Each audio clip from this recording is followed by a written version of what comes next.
I wanted to do a quick video on rebuilding the seat foam for my 70 Super Bee, and I'm actually at the final stages of it. I'm going to get into the meat of the potatoes of the video right now and then get into finer detail later that some people might get bored on. So this is the spray gun that we're using, Central Pneumatic from Harbor Freight. Let's see the box real quick. Here's the specs on this spray gun right here. You see it has a 2.0 nozzle. You'll probably see this item number. You probably won't find it on Harbor Freight's website because it was on the clearance rack. Paid like 10 bucks for it. But we're spraying this glue through it today. This is what they say to use for vinyl tops and seat foam. So check this out. All this has already been rebuilt, and we're going to go into detail in a minute, but look how this thing works. It works pretty good. But I got the pressure right here. It's at like, whatever it says right now. I need my glasses. But watch when you spray it, watch it drop. Alright, so last thing I need to do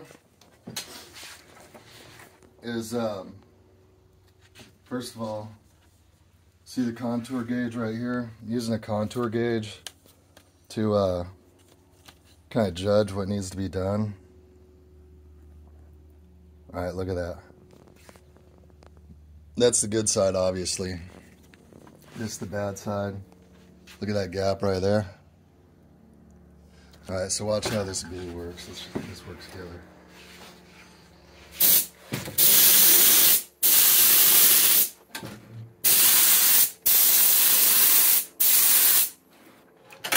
I'm going to do both sides. I already kind of cut this to size. Let's do it down here.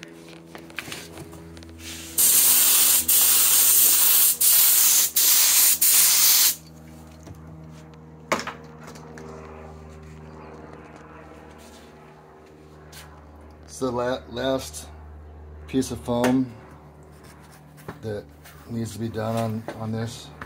But mainly what I wanted to show is that, okay, so 70 Super Bee, they do not reproduce a seat foam for this car.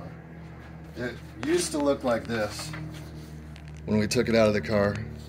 You can see it's missing this whole section all the way up into the center of the headrest here. Was worn away, had a big hole there. This is completely worn out. And you see this piece right here. So I kind of wanted to show what tools we used to do the job and do the job right. So I'm not an upholstery guy. Most of these tips I got from the other guys on YouTube that are upholstery guys, and they did all the videos. But in order to do this center section correctly, I had to buy this machinist tool because it has a certain thickness here in the middle. And so I picked this thing up so you could go in here and basically get your thickness. Hang on. So do that. And, you know, I've already done it, obviously. So this was measured out at like 1.5 inches. That's a good tool to have if you're rebuilding a seat foam. Get these seat foams from a place in California called Keystone, but they sell these and they're all different thicknesses. So when you go there, the first one I had was only like 1 inch thick. So I had to go back up there. They have a stack like 8 feet high. These are just basically remnants when they've poured new foams. This is like the top. And they scrape it and they sell these cheap, man. They're like less than 10 bucks. I had 2 8-footers of these.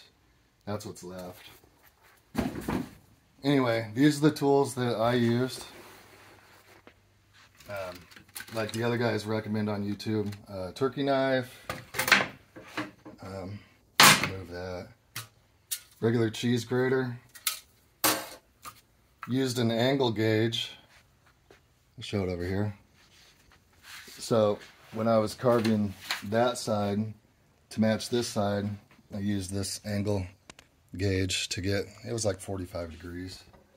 That way I could match that other side perfectly. And a common die grinder with a 3-inch and a 2-inch sanding disc.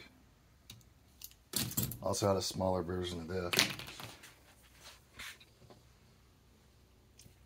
But anyway, I just wanted to kind of do this video because, you know, it's a long drawn out process, man. But I think I could do the seat foam in a quarter of the time the second time. That's how bad it looked.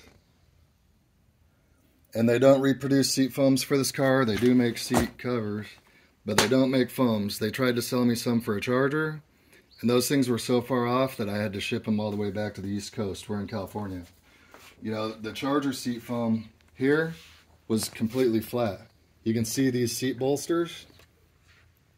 The headrest, I believe, was flat too. And then it had like it wasn't like one piece like the way this is. It had a second piece on the back that you had to like glue together. So then I heard on a forum, some people said to use a Duster seat foam. Ordered a set of those, okay?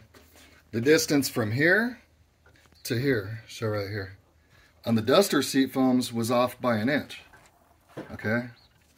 The Charger seat foams, they were off by 1 inch here. I think they were too narrow. But what you don't realize is if you pick up random seat foams, these measure 12.5 from there to there, 13.5 from there to there.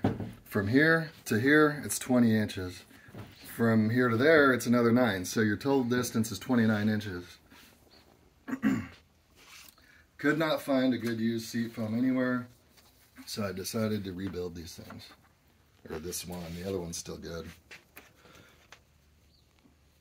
Look at that. That's how bad this driver's side was. You can see how high this is. It's up to that line in the wall. That was like 2 inches low. Kind of during the rebuild process, shaved that flat so we could glue the glue on.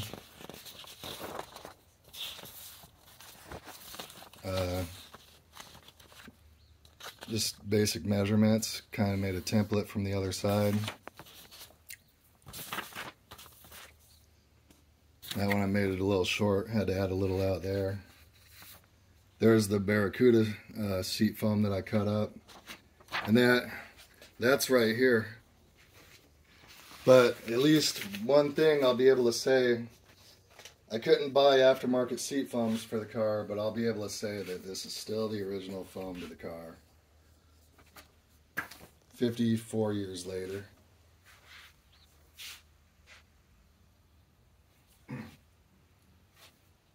Anyway, one other detail. A lot of people might be looking at it and thinking like, wow, man, that thing looks pretty rough right there. I mean, I'll tell you what, the measurements, like from there to there, all this, they're all right. And it's a little bumpy. But this 1/2 inch foam before we put the covers on, probably do something like that. And that'll make up for the bumpiness. Anyway, that's where we're at with the Super Bee. Appreciate you watching.